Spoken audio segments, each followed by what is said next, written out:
国际间的话题就是看大国之间怎么做外交。习近平这一回呢，来到欧洲访3个国家，现在行程通通结束，已经离开布达佩斯，返回中国。而在他离开的时候呢，奥班夫妇是到场来送行。其实呢，就看到这几趟下来包括塞尔维亚这边也都是直接他们就到机场这边来送，等于说呢，在这双方之间的情谊，你看得出来那个远近亲疏。那其实呢，在这一次为什么会挑匈牙利？习近平就特别提到了，因为下半年你是欧盟轮值国，他希望呢也能够借由匈牙利担任欧盟轮值国的时候，来推动中欧之间的发展。奥班特别提到了，说其实呢双方之间有非常多的合作，特别的是经贸，他一个数字提供给您。他说呢，在去年进到匈牙利的总经济投资里面，其实3/4来自中国，甚至呢目前有价值178亿美元的中国投资正在匈牙利实施，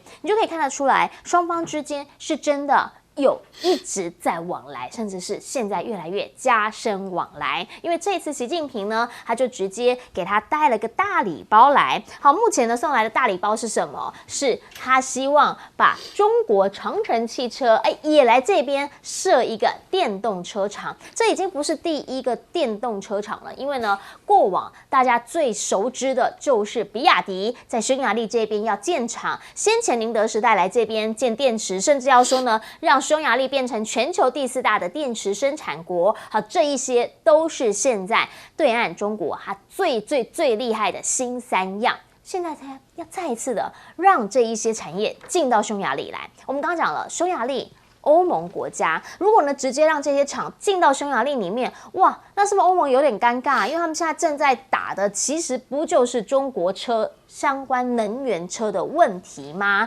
那大家也在说啦，这次的欧洲行是真的信任不在吗？因为有人是这样子来解读的，说实际上他觉得看不到习近平有什么样的突破啦，基本上呢都是好像跟以往一样，只希望能够强化反美的色彩，但他觉得呢，基本上大家都知道这里面他没有实际的得到什么东西，甚至呢，也有法国《世界报》是这样在解读的，说其实他觉得习近平呢现在试图想要巩固他跟欧洲之间的关系，但问题是在欧洲现在大家看到了他去的这几个国家，他认为彼此之间并不会因为这一次的互相往返互访而有任何关键性的变化，因为他觉得匈牙利或者是塞尔维亚基本上就是谈经济的伙伴，政治上面、国防外交上面，那可能会有不一样的说法。那到目前为止，我们刚刚特别讲了，说习近平呢这一次其实来到了欧洲，除了说有人说是想要裂解美欧之间的关系，但是确实在经济上面，他从能源车这边来着力，现在就传出了能源车，美国这里其实已经是有备而来。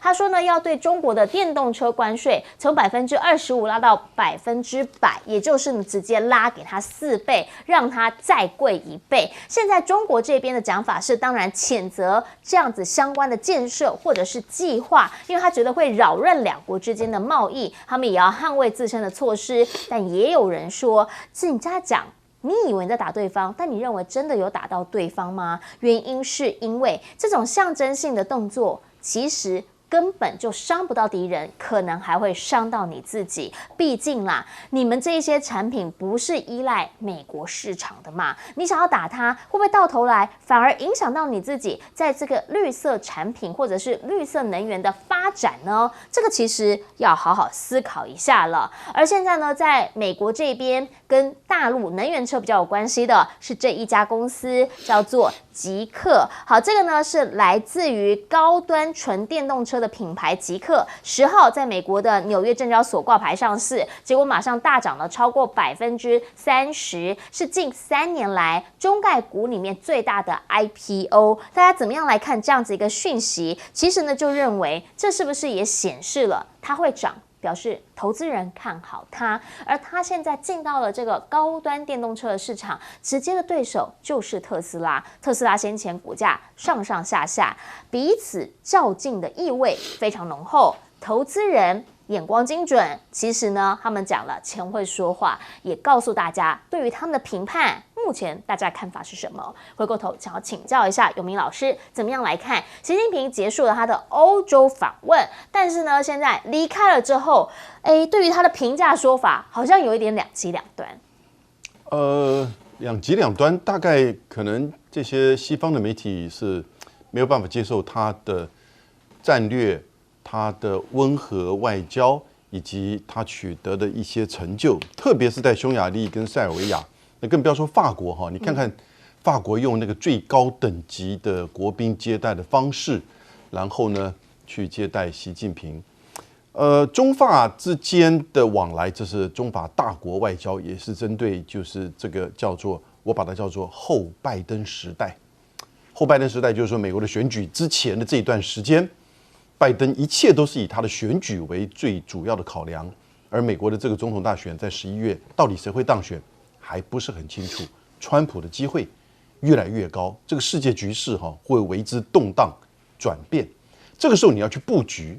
一个是欧洲跟中国，有这么密切的贸易关系，而且这么密切连结，特别是在这个电动车电池这个层面啊。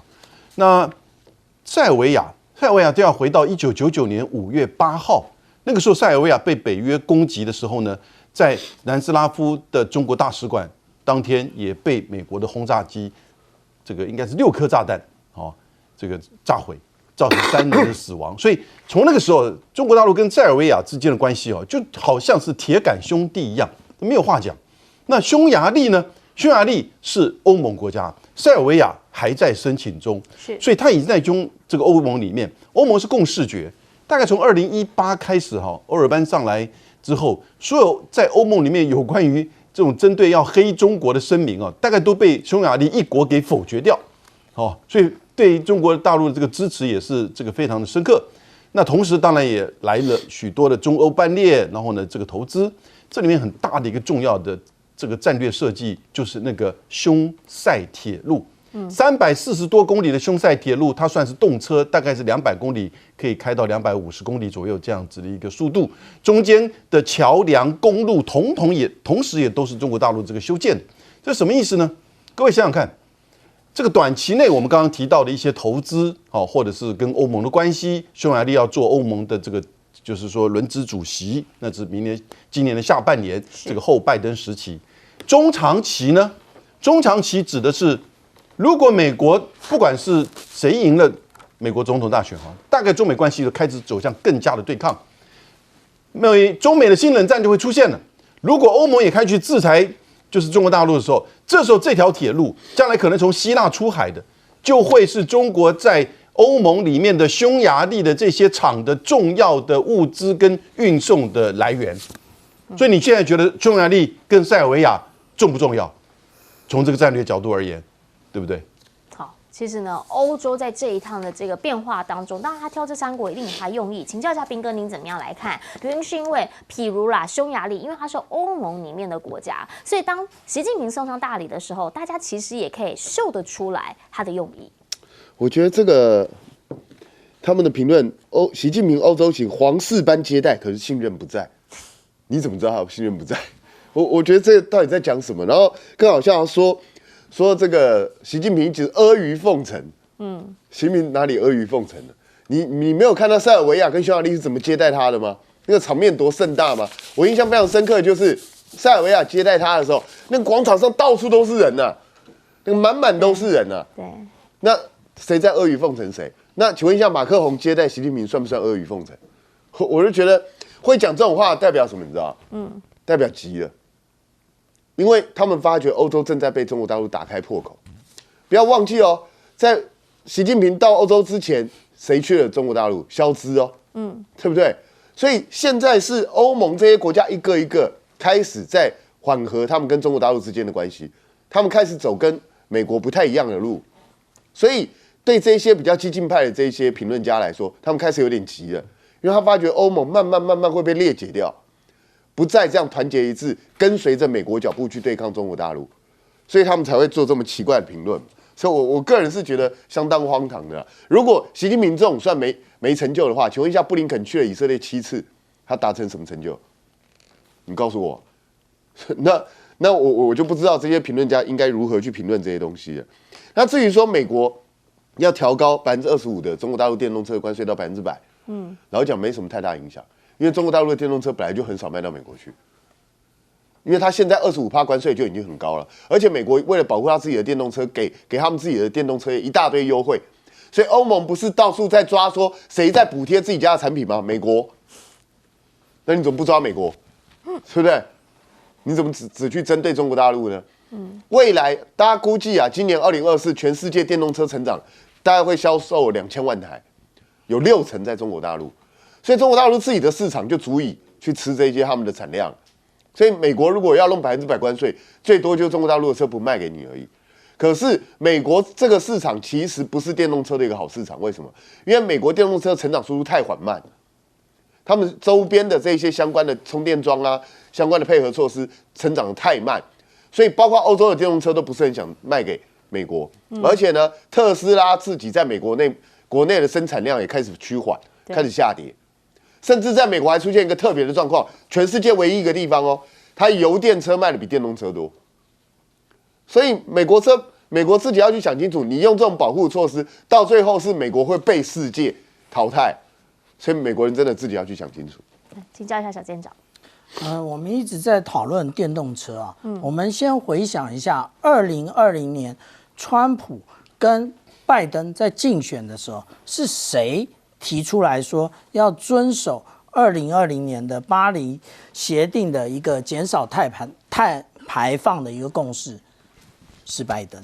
那谁又在2020年提出国家安全战略，说美国的汽车产业应该要进入工业4.0，来大量生产电动车的又是谁？还是拜登。那在2021年，他强调说，未来在2030年，美国将要有50%以上的新车都是电动车，这是一个行政命令提出的，当然还是拜登。那现在拜登呢，他要用那个抵制中国电动车的方法来提高关税，真的关税很有用吗？我们来看看，从川普的后期就不断的提升，就是中国进口的各种关税，这样有打败中国的各种的贸易吗？并没有。为什么？因为中国大陆最厉害的，也就是它形成经济规模之后，什么东西都变成白菜价，手机白菜价，太阳能板白菜价，现在看到的就是电动车白菜价。怕的是，当你关税提高了50%甚至100%之后，它的电动车比你特斯拉还便宜，然后消费者购买之后还更具有竞争力的时候，那是不是唾面自干呢？那另外，我们不要忘了另外一件事情，北美贸易协定中间的有一国叫墨西哥。现在比亚迪是有在墨西哥设厂的，未来是不是可以透过墨西哥卖比亚迪到美国？这又是另外一个美国要审慎思考的地方。而且禁止全车进口，真的有效吗？我们看一看，现在在台湾各个公路上、高速公路上面跑的宇通汽车，我们可以看到后面都有个 mark 叫做宇通国际。这个车体是从这个主要的底盘车体是从哪里来的？是从中国大陆进口的啊。它不能整体进口，可是它可以分成很多段进口。我们终于了解，这样是没用的。真正人家是透过了各种的经济规模、各种的创新，然后建构的真正的洁净产业。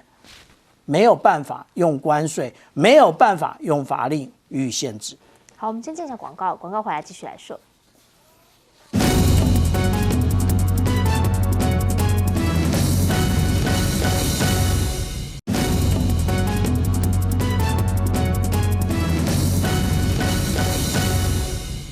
这2天关心国际政治的，其实最在意的就是这个投票了。好，这个是在联合国里面巴勒斯坦的投票入联。巴勒斯坦其实一直以来呢，在联合国这边它是一个观察员，然后呢，结果呢，他们现在希望说让他们变成会员国。那在大会里头、大院里头，他们是用压倒性的表决通过的。来看看当时的画面。We want peace. We want freedom. There is no word harder to pronounce when tens of thousands of your people have been killed. You and your country for years to come will be proud to have stood for freedom, justice, and peace in this darkest hour. Free Palestine, and peace for all. And I repeat, free Palestine and vote yes for the resolution, and I thank you so much. 好，看得出来哈，老先生其实讲的是情绪非常激动，毕竟像他的家乡、他的家园正在发生战争当中。那其实呢，在这一次的投票，包括中国、法国、俄罗斯143国是投票赞成的。那里面有人弃权，有的跟美国相对友好的，包括了英、德、乌克兰等等25国弃权，但是美国、以色列是直接投了反对票。好，这一位呢，刚刚这个巴勒斯坦常驻联合国的代表呢，他就直接的讲了，他说他认为啦，虽然他已经站在这个讲台上数百次了，但是呢，他觉得今天这个结果对于他所有的人民来说，他觉得这是非常非常有历史意义的。好，你会问说燕莹，那所以现在呢，因为呢，压倒性的通过啊，如果说在联合国里面确实2/3的成员通过，那决议就应该算数。但是问题来了，因为是入联，所以呢，安理会这边它是有决定性的表决效果的。好，现在呢，这个美国这边是使用了否决权，所以中方呢就直接的讲了，说这不符合负责任大国来担任或者是行使你的否决权，他们觉得这不应该。可是这件事情看在以色列的眼中，又是另一个不同的风景了。以色列这边的大使呢，直接带上碎纸机，甚至呢就直接把宪章、联合国宪章给搅碎。看看这画面。This is your mirror, so that you can see exactly what you are inflicting upon the UN Charter with this destructive vote. This is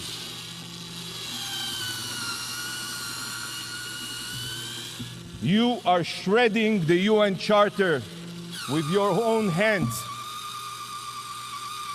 Yes, yes, that's what you're doing, shredding the UN Charter. Shame on you.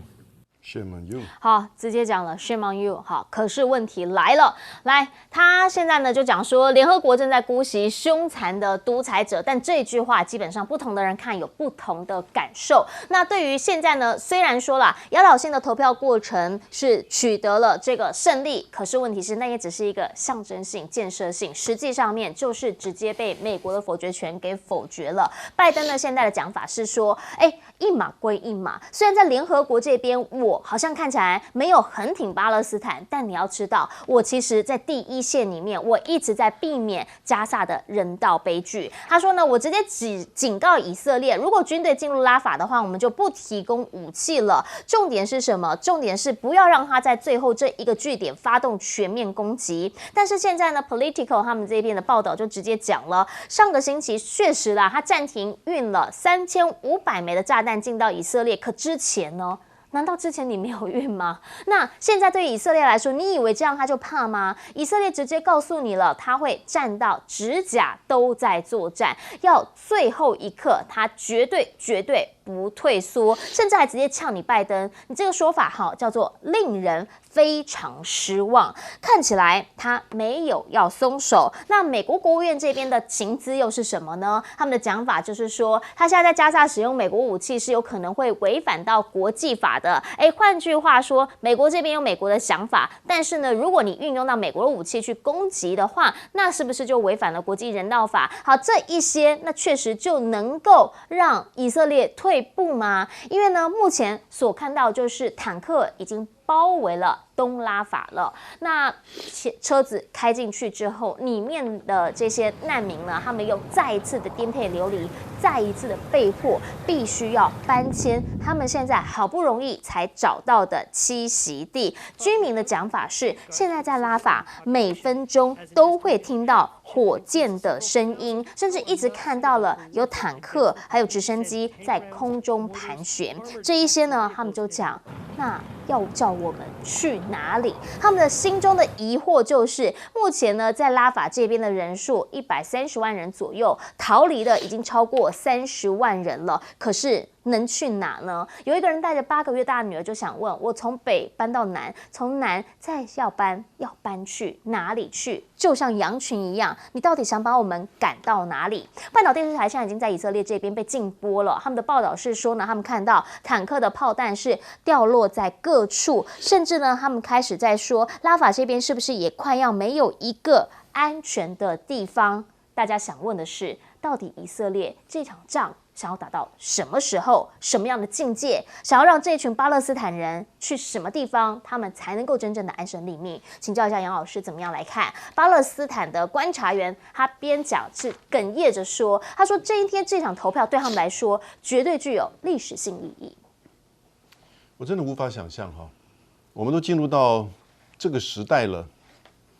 那你还看到一个国家动用他的军力在残害、屠杀、灭绝另外一个完全没有抵抗能力，真的只剩下指甲的，剩下的指甲不是你以色列，你那个坦克在那边还拍照了，只剩下指甲的是巴勒斯坦人，在加沙的巴勒斯坦人。我刚刚查了一下，35400人已经死亡，而且这个数字现在已经都不准。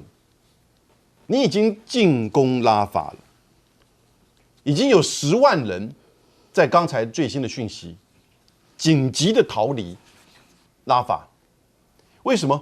你要把整个加沙给占领，从河流到海岸，不是在解放巴勒斯坦啊，是占领啊，从约旦河西岸到地中海，加沙你要把它占领，你才能够确保哈马斯不会再控制这个地方，不会再对以色列反击。然后呢，内塔尼亚胡也能够保住他的职位。他现在下来，他什么都不是，他会被唾弃，他也不敢到国外去，他要去确保整个加沙被占领。以色列人还支持他，但是他把美国拖下水，他把35000那个性命拖下水，他把全世界的人道主义都拖下水。143国比9国，这还叫做 shame on you， 埃尔段 shame on you， 真的是。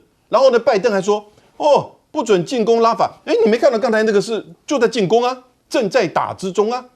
哦，我们不提供弹药，3500万，对不起，过去你每年提供给以色列是38亿美元，而你刚才又签了一个260亿美元。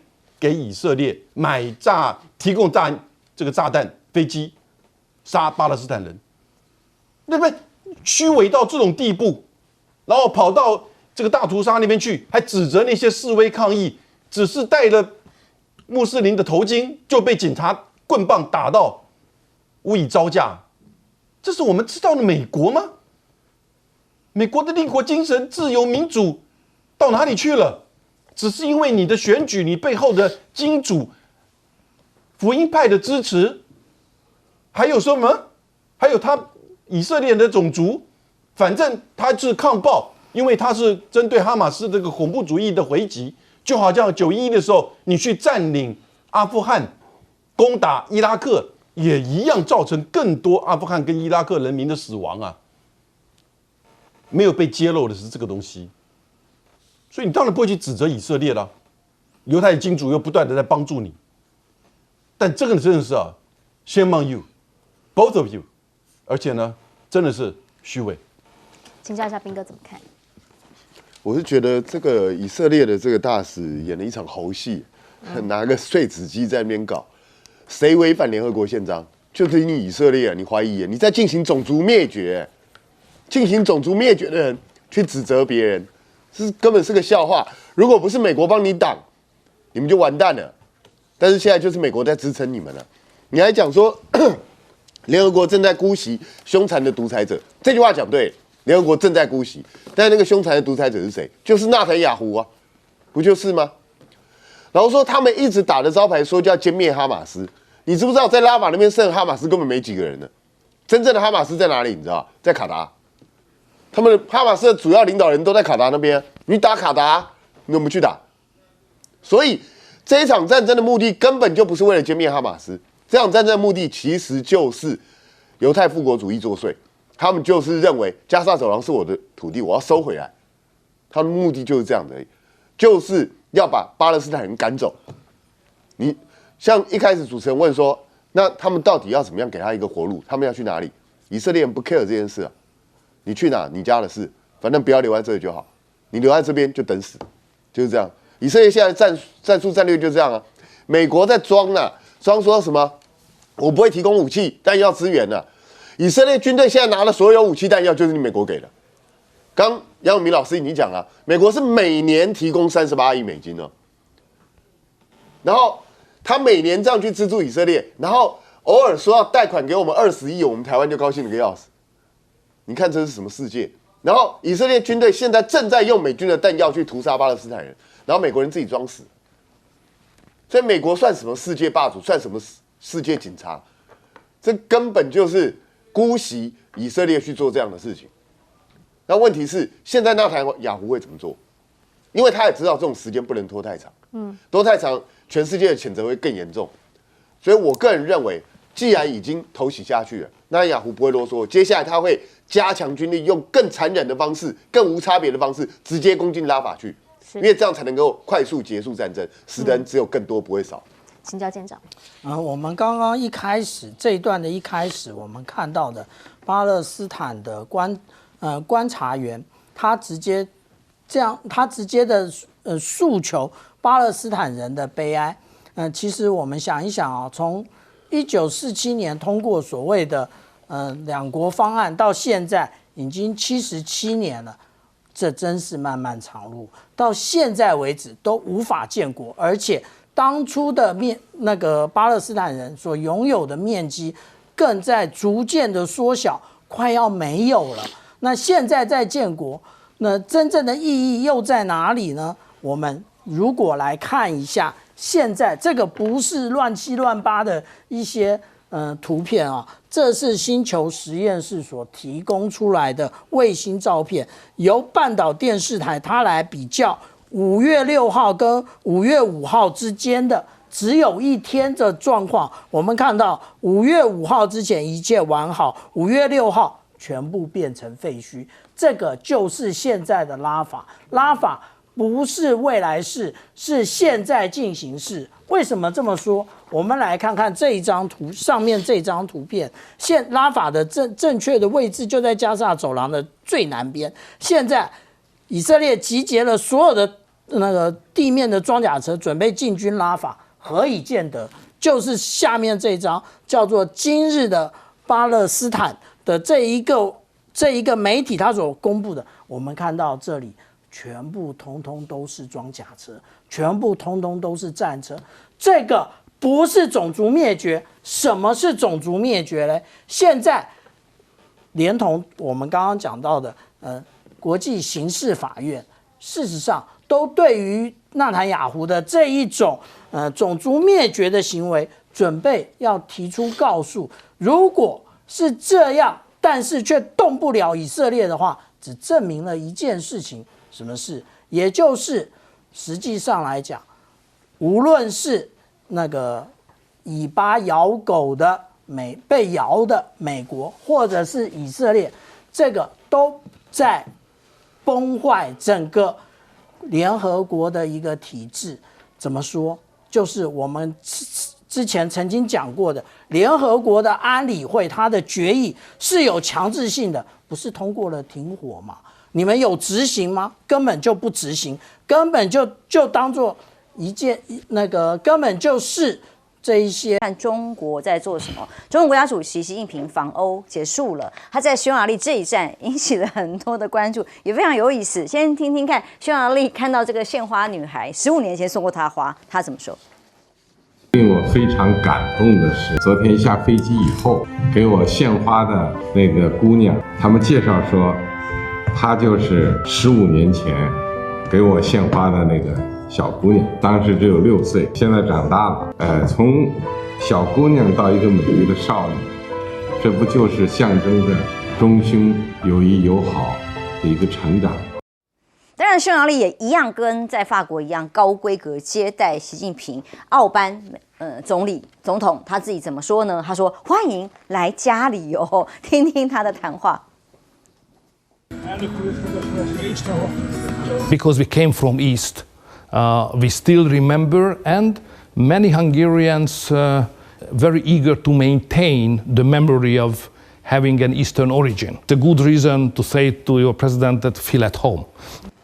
就是我们是自己人呐，嘎基郎啊！过去匈牙利是匈奴的后代耶，然后所以从东方搬到了西方来，所以根是在东方的。欢迎习近平到家里来，哇，这个拉亲呼的这个能力很强啊。但还有一件事情，观察一下匈牙利的本身国内有一些特色，的确跟中方文化很有关系。例如中医哦，全球热，匈牙利变成欧洲在中医这一块文化繁荣的新地标，这的确是蛮难得的。有一个画面我们来看一下，在布达佩斯有一家诊所，记者来去体验什么？这个叫做那个敲鼓啊，这是匈牙利人，这不是在台湾，也不是在中国大陆。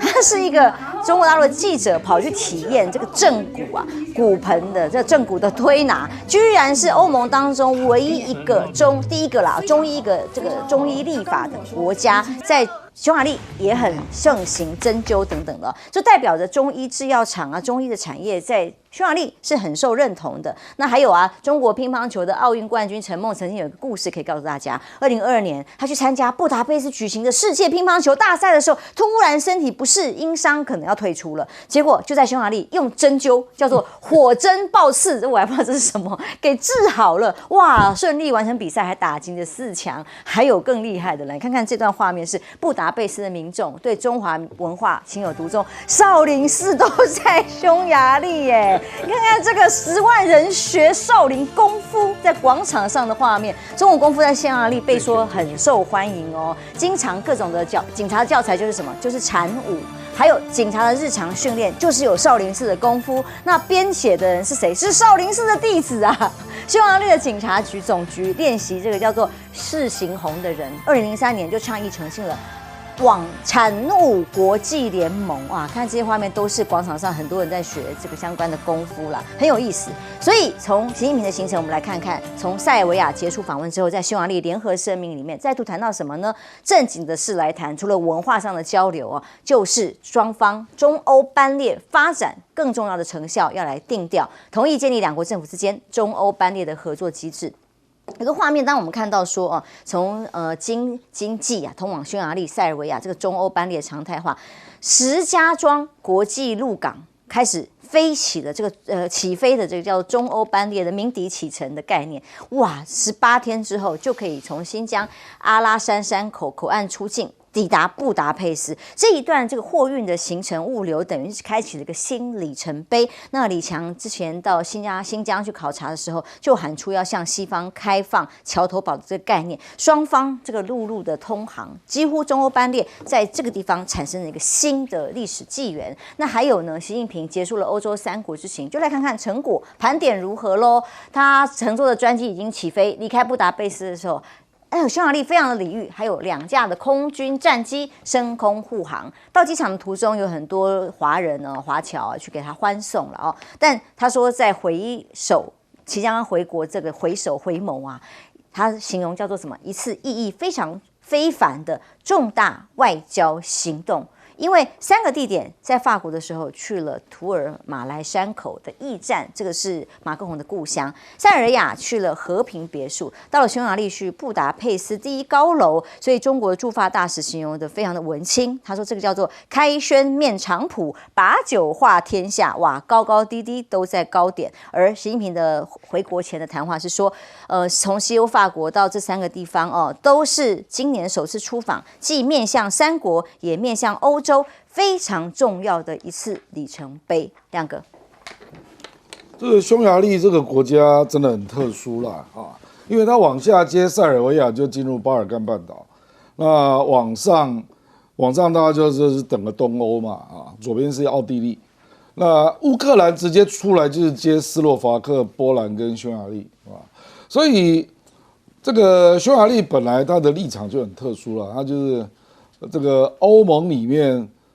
比较亲俄罗斯的国家了啊，而且在这个高峰会的时候，他也公开表示，他高度重视全球安全倡议、全球发展倡议、全球文明倡议，就中国方面提出来的3大倡议啊。那每一个国家当然要找他自己的定位嘛，他本来就是属于东欧，在最东边的国家，所以他就喊了一个口号叫向东开放。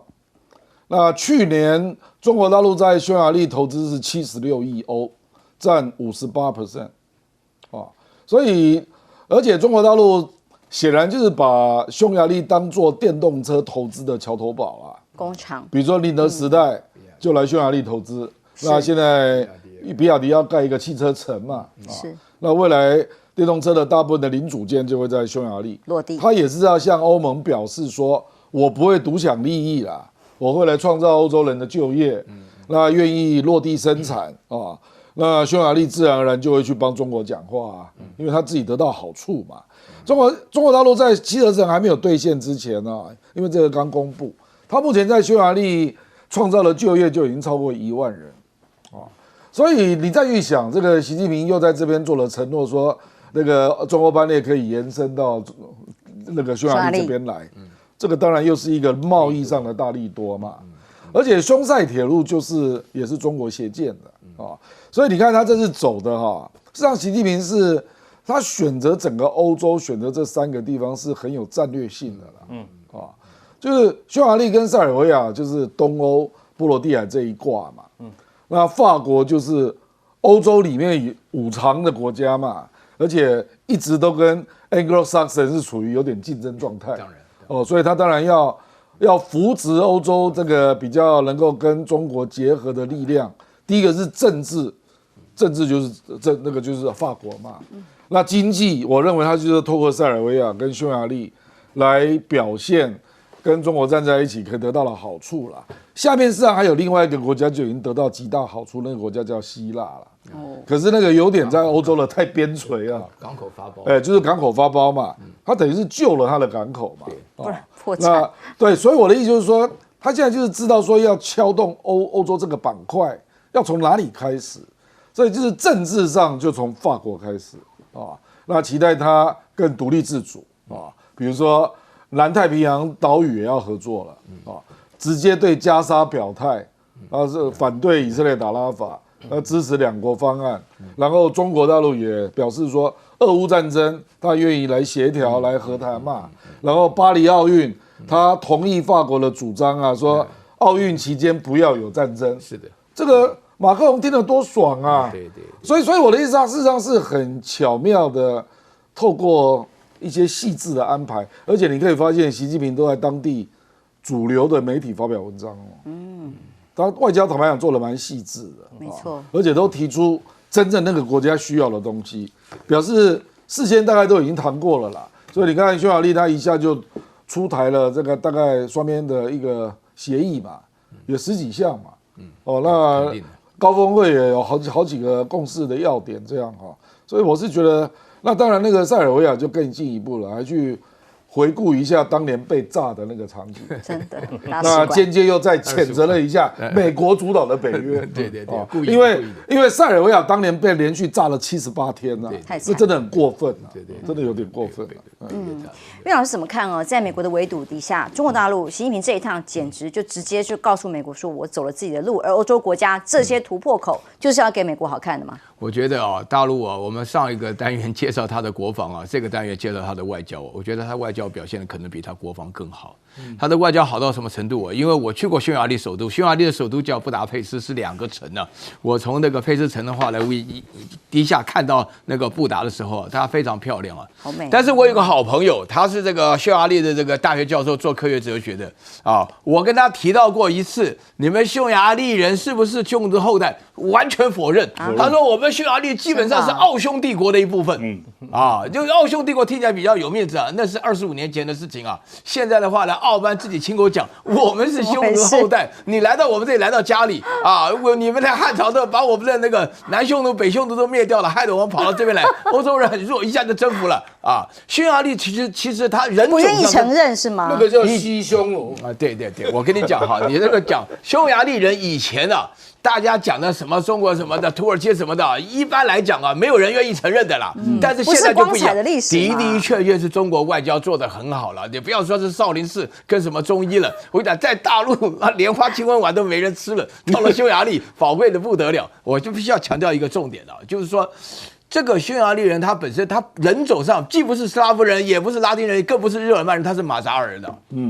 他人种上不一样。我那个时候在匈牙利的时候问过他一个问题因为欧洲的语言当中包含俄罗斯这个护照都叫 passport 或者 bus 嘛，对不对？只有匈牙利什么很奇怪的一个字眼，连这个护照的用法都不一样。马扎语跟欧洲文完全不一样，完全不一样了。实际上讲起来的话呢，说这个是奥班的承认，他就是称习近平回到家里，然后什么很难得。我讲其中最主要有3个原因了。第一个的话呢，其实匈牙利的话在面对那种颜色革命的时候是体尝很多，因为我原来做这个索罗斯投资哲学的时候索罗斯投资学校，索罗斯这不就匈牙利人嘛？匈牙利人非常厉害的，匈牙利的犹太人非常厉害的。他本身在布达佩斯投资了一所很有名的中欧大学，奥班就硬生生的跟他拆伙，把他学校撤掉了。然后第二个原因的话呢，他匈牙利本身的话，他的地位原来就是颜色革命搞到匈牙利的时候，没有想到奥班呢，基本上他的想法跟做法，就是好几次的选举要搞他都没搞成，而且他是高票当选。高票当选的话呢，他高度的支持中国的策略，连孔子学院匈牙利一大堆人学中文对不对？非常重要。然后第3点的话呢，这个匈牙利奥班之所以受到民意的支持的原因就是一切向前看他非常清楚就是说句良心话，他讲这句话我听了吓一跳，什么匈奴人的后代什么，匈牙利人是马术很厉害，但是长的样子完全是这个欧洲人的样子对不对？你根本都看不出混血。对了，那我跟你讲，不管怎么讲你到哪去，因为我讲坦白讲，你说克里米亚是蒙古人后代，但是那个鞑靼人的话，你根本都看不出来，只有那个绍伊古他是唐努乌梁海人，还可以看得出一点东方人的那个特征所以你就要了解到说，原来要这些东欧人俄国人承认他们的这个中国人的这种种的部分打赢就算，打输的打输被赶走的，我跟你讲因为原来欧洲中心主义是很明显的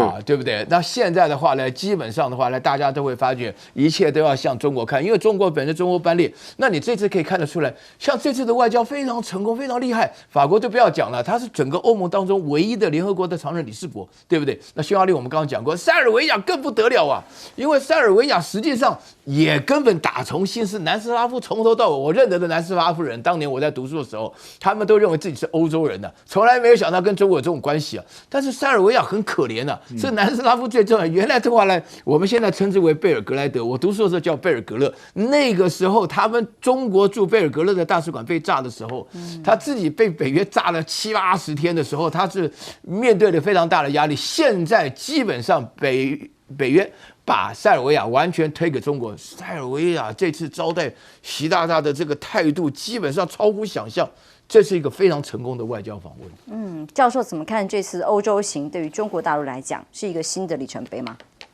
一带一路其实中国还是继续推，然后它这次重点还是在匈牙利、塞尔维亚我们要看这个。那匈牙利其实我蛮有兴趣，前阵子我跟各位观众报告匈牙利驻台的代表，我们讲大使格凯达。是政大外交系毕业，大学部毕业，这么有趣。对，我们特别请他的演讲，他说匈牙利有个很重要的特色，就是别人讲什么，我一定跟你做反的。他说他们的意识形态就是我不跟你一样。我们来看。下半年度，匈牙利要接的是欧盟轮值国主席。欧盟在看到这个美国提出所谓印太战略之后，他提出他们3位一体哈。3位一体什么？把中国视为什么系统性竞争对手啦，是什么 partner 啊哈，然后又视为是敌人呐，哈，3位一体。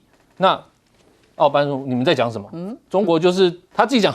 他是匈奴后代啦，所以我觉得他有一点全面在亲中的味道哈，而且跟中国建立非常好的往来。那这样子的话，他的确符合匈牙利人讲的，你们要做什么，我就跟你反着做。所以你看啊，现在捷克也好，那个波罗的海3小国很多都在反中，那匈牙利什么？我跟你做不一样的，我就是要往中国走，我要做这个“一带一路”这个靠拢。那这一点我们可以看得出来。那当然呢，这个还有一个就是，那这一次还访问这个塞尔维亚。塞尔维亚也是一个非常重要的国家，为什么？我们知道塞尔维亚是南斯拉夫跟东斯拉夫是一个他们是个表兄弟。那其实，在乌俄战争的时候，大家一直叫这个南斯拉夫说：“那你表态。”他说：“我们跟这个是好兄弟啊，而且之前又有科索沃问题 ，NATO 不断的在这个科索沃问题上找这个塞尔维亚的茬，所以他在这个乌俄战争上面是非常挺俄罗斯的。那这次习近平去干嘛？他说我们要跟他借什么生命共同体。”它是整个欧洲第一个跟中国变成生命共同体的。那假如我们再看一下中国跟俄罗斯在冬奥前，他们讲一个友谊无上限。现在中国跟这个塞尔维亚又成立一个生命共同体。那他们基本上这整个这个中俄跟塞尔维亚之间，我们讲强大民族之间建立一个非常好的意识形态的联系的时候，我觉得是很明显的做给了就是北约看啊，就是我们在这边会从这个所谓的经济上面慢慢朝这个所谓更深化的合作去做哈。那其实我们在看的是，那这边做了这么多要给谁看？我倒有个大胆的想法是，其实，在东欧跟中欧接受中国最快接受“一带一路”的是捷克。捷克在2016年的时候就敲锣打鼓、欢天喜地说我们欢迎什么“一带一路”的投资。对，中国华信集团一个叫叶简明，那时候就带了一堆钱去捷克投资，不但投资当地的国营企业，还帮助中国买下了捷克的电视台。那个时候是“一带一路”在捷克是最风光的时候。后来他们的反对党就说：“哦，你们买了电视台，天天在播中国话，在教中国节目，就开始反对。”那当然，后来叶简明被判入罪，贪污入罪，整个中国华信就掉下来了。那这些钱就不见了，不见了之后，整个“一带一路”就遇到一些瓶颈。刚好这时候反对党像海盗党啊，陆续的这些人都上来了。我们知道维特奇最近最强力的这个反共的连2023年他们新任总统都这个很反中反华哈。那这个时候怎么办？捷克就变成整个“一带一路”就拿掉了嘛。所以我觉得这个匈牙利跟这个塞尔维亚变成接下来“一带一路”是一个非常重要的中国大陆在那边重点投资的时候，我想捷克看了也不是滋味，他们也不想要了哈。现在捷克拿了台湾很多钱哈，我觉得蛮有在这个中东欧较劲的意味。是在所谓的较劲里头，以哈冲突已经不只是个较劲而已，这个是在联合国里头成为一个严重的冲突事件了。但刚刚有最新消息说，以色列宣布要求在拉法的地区所谓的撤离的民众的范围还要再扩大，所以他还要再扩大攻击的意思。那联合国里头有一件事情发生了，说是以压倒性的多数去表决支持巴勒斯坦人入联合国。哇，这个让以色列人气坏了。这个票数算一算，这是礼拜五发生的事情，143票赞成，9票反对，25票弃权，所以认定了巴勒斯坦符合联合国宪章规定的联合国会员国资格，被接纳成为联合国的会员。那当然，这个后面过了安理会还是一样不会过啦。美国拥有1票的否决权，他还早就喊话说会使用这1票的否决权。那这也让以色列的驻联合国大使做了一个动作，撕毁联合国宪章，还自备了一个碎纸机。看看现场画面。This is your mirror. So that you can see exactly what you are inflicting upon the UN Charter with this destructive vote. This is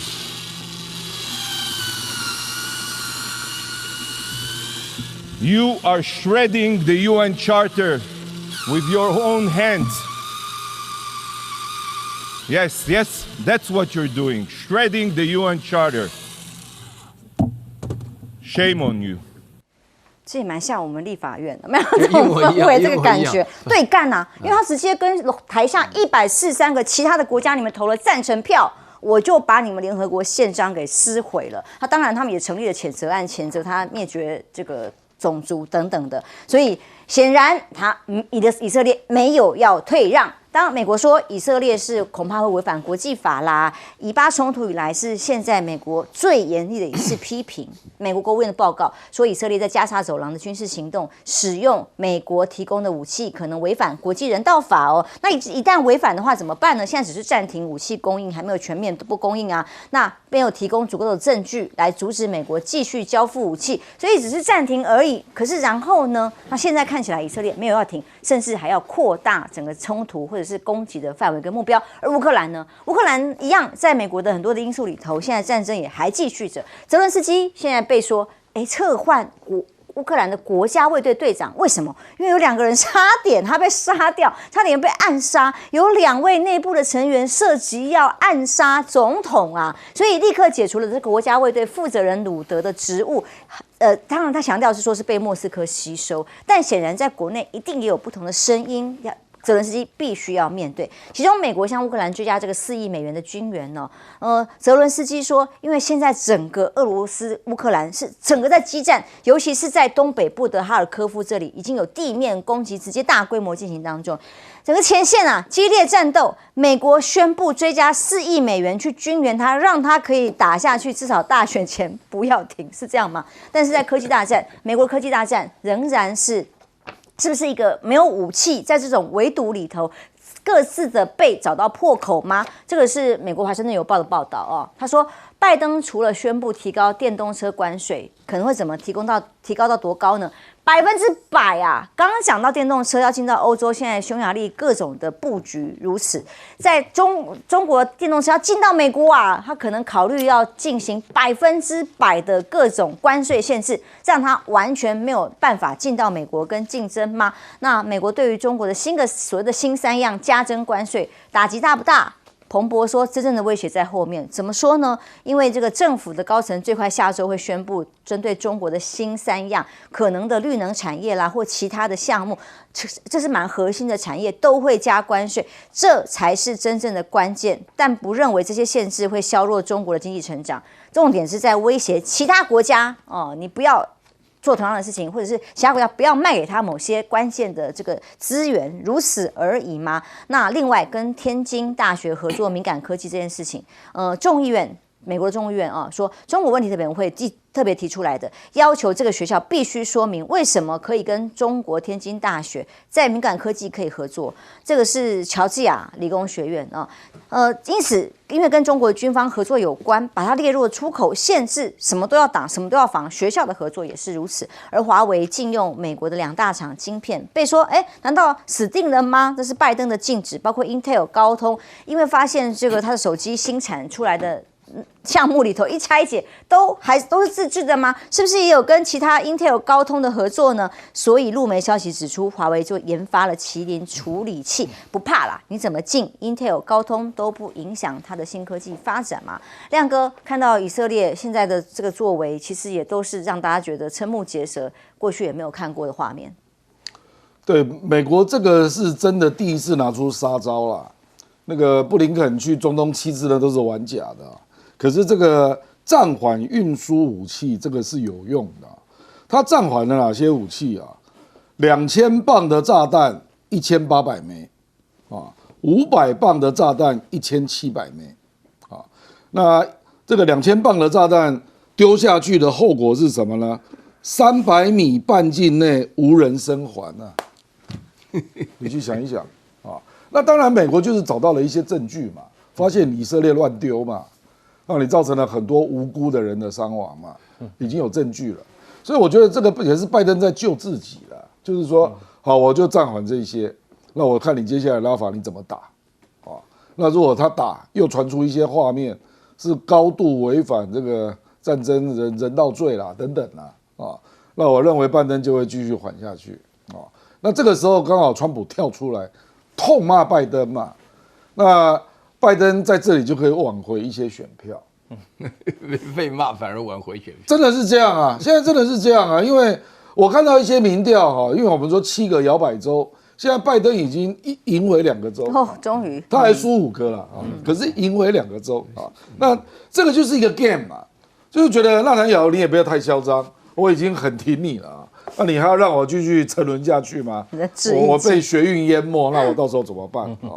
那所以我是觉得他这次是真的拿出杀招。就是军援，虽然他一直讲说我只是暂停，没有说不供应可是这个暂缓，对，我跟你讲，因为这个战争啊，坦白讲，纳坦雅胡也不认为会打很久了，大家就是在赌时间嘛，哦，那你看哈马斯提的方案，我释放33个人质，你停火40天，都是类似的玩法嘛，哦，因为杀进来，我跟你讲，那个一定非常灾难的，所以他那个拉法的东边，他撤走了11万人，他现在还要扩大，以色列都是这种打法啊。就亲你一块打一块，亲你一块打一块，那最后就把你挤压你的那个实际的掌握的情况，然后最后这些人没有办法生存，就逼你离开嘛。真的，他们已经从北一路逃，被赶到南部，然后还要赶到哪里去？以色列这个叫清空策略啦，我也不要说它是清洗啦，他就逼你住不下去，你到时候联合国就要进来帮助他们。换地方住，就搬到非洲去了，或者搬到西奈半岛之类的，大概是这样。埃及不会要，对，埃及不愿意，所以以色列才会决定对联合国直接对干，用这么激烈的手法来抗议。休息一下，马上回来。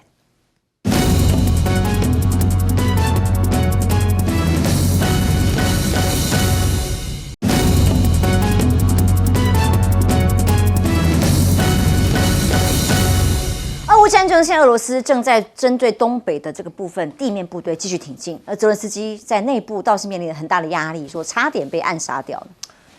2年前多，在整个国际政治的这一场游戏里头，根本就没有泽伦斯基这个人呐。对，他根本就算不上也算不上什么角色，他基本上就算是一个演戏的角色，根本没有真正的任何实质的影响。然后呢，他把这个假戏真做还是真戏假做表演的太过于了。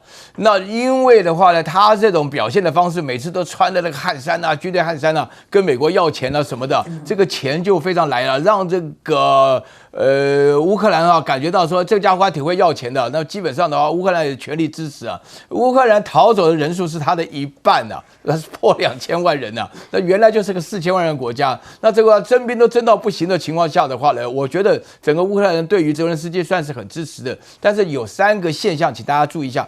首先，乌克兰人跟俄罗斯在发生战争之前是不太分的，至少有1/3的人，然后尤其是这个俄罗斯占领的那个顿巴斯地区，再加上克里米亚，他们基本上的 absolute majority 就是绝对的多数人是讲俄语的人口嘛，所以这个是第一点。然后第二点，他们彼此之间通婚的时间非常长，都是斯拉夫人，长得又一样，就没有什么话讲，就区分不开。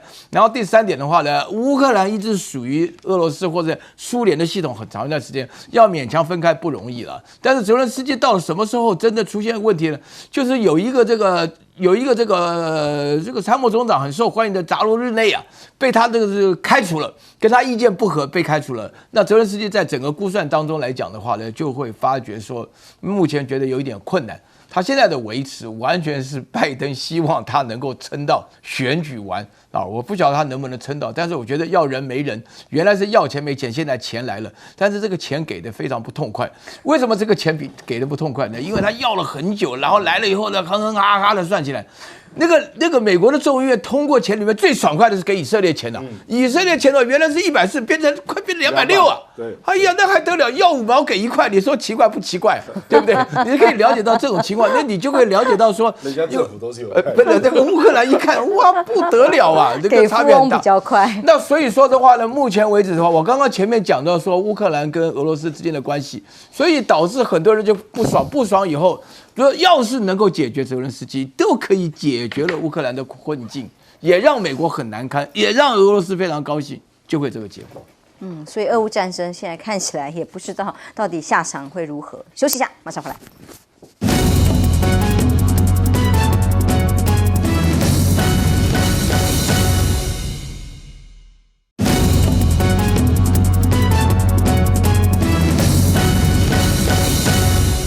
以色列打拉法还要扩大它的战事范围，但是在联合国里头直接是被143票给围剿，但他们有在怕了。这以色列这个驻联合国大使非常凶狠哈。那我们再看，其实他们之前在谈停火的条件，特别在跟卡达、埃及还有美国居间协调哈。那前几天他们提出一个所谓3阶段停火协议，刚才亮哥提到，第一阶段是40天，以色列释放33名人质，以色列从这个加沙部分撤军。哈马斯。第二阶段是42天，要释放所有活的人质哈，双方停火。第3阶段也是42天，然后交换阵亡人士的遗体，所以有3阶段停火。那巴勒斯坦有一位官员说了，其实以色列你不用说第1阶段，你第2阶段停火好就好了。那以色列说什么？我停火，你们继续在做这个建筑工事啊，你们继续在那边躲藏啊。其实纳坦雅胡现在他的政治生命就是牵系的2个，一个就是要把人质全部救出来，因为以色列本身国内有许多人民也在反动，是认为他们的人质要赶快先救出来。再来就是什么？要把哈马斯全部歼灭，这是纳坦雅胡他本身的政治生命是牵系在这里哈。问题是他做的有点过火。我举个例给你听，其实美国调查局在调查这个犹大永恒营是不是有犯了种族灭绝罪。我们知道以色列国防军里面有一队叫做犹大永恒营，以色列是征兵制，可是犹大永恒营他们是自愿加入，他必须是犹太教的极端主义者，并且呢他要洁净身体，所以你可以加入这个犹大永恒营。然后呢他的手段非常凶残，所以有人看到了，甚至卡达这个半岛电视台说，你们是不是会有这个种族灭绝的问题？那美国人就说，那我要调查这个犹大永恒营是不是有种族灭绝？如果有，1997年的莱西法案可以停止给他的武器，让这个